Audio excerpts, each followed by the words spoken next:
থেকে দাদারা নাকি হুমকি দিছে যে বাংলাদেশের বন্যায় এক পয়সাও ত্রাণ যেন বাংলাদেশে না আসে।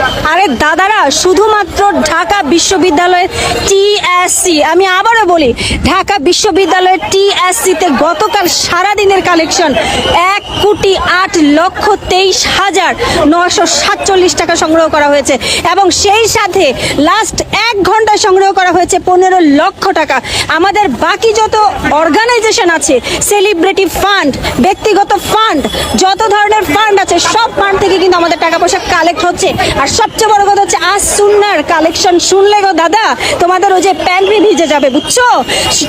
তাহলে শোনো দাদারা, তোমাদের একটা কথা বলি, এই যে আর্থিকভাবেও তোমরা হচ্ছে ফকিরনি আর আত্মিকভাবেও তোমরা ফকিরনি, এই জিনিসটা তোমরা হারে হারে বুঝাই দিছো বাংলাদেশের।